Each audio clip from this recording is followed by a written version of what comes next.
बिलासपुर में सत्ता से करीबी और रसूख का एक और चेहरा सामने आया है।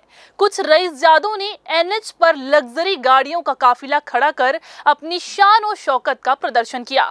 हाईवे जैसे सार्वजनिक मार्ग को इन्होंने निजी शो ऑफ का मंच बना दिया। फिर क्या था, इसका वीडियो शूट कर सोशल मीडिया पर रील्स बनाकर अपलोड कर दिया गया ताकि दुनिया को बताया जा सके कि सड़क पर भी उनका रुतबा चलता है। लेकिन सवाल ये है कि क्या कोई भी समूह सड़कों का ऐसा मनमाना इस्तेमाल कर सकता है?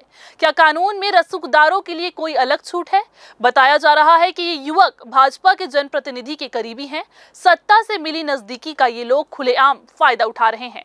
इस तरह का आचरण न सिर्फ प्रशासन की कमजोरी उजागर करता है, बल्कि जनता के द्वारा चुने गए जनप्रतिनिधियों की छवि भी इससे आहत हो रही है।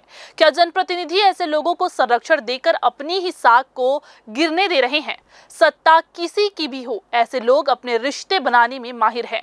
इन्हें फर्क नहीं पड़ता कि सरकार का झंडा किस रंग का है, इन्हें तो बस सत्ता की छांव चाहिए। सबसे अहम सवाल तो ये है कि आम जनता के लिए जो नियम कानून है, क्या वही रसूखदारों पर भी लागू होते हैं? क्योंकि जब आम आदमी सड़क पर नियम तोड़े तो चालान, गिरफ्तारी और जुर्माना तुरंत होता है, लेकिन रसूखदारों पर प्रशासन की चुप्पी कई सवाल खड़े करती है। बिलासपुर की ये घटना सुशासन के दावे पर बड़ा प्रश्न चिन्ह है। कानून का असली चेहरा तभी सामने आता है जब वो सब पर बराबरी से लागू हो, वरना ये रसूख और पहुंच का ही गुलाम बनकर रह जाता है। ऐसा कुछ भी नहीं है। प्रशासन को स्पष्ट तौर पर यह पता है कि कोई भी कानून का उल्लंघन हो वो कार्रवाई के लिए बाध्य है। हमारे किसी दबाव पर, वैसे भी व्यवहारिक तौर पर मेरा कोई दबाव नहीं होता है।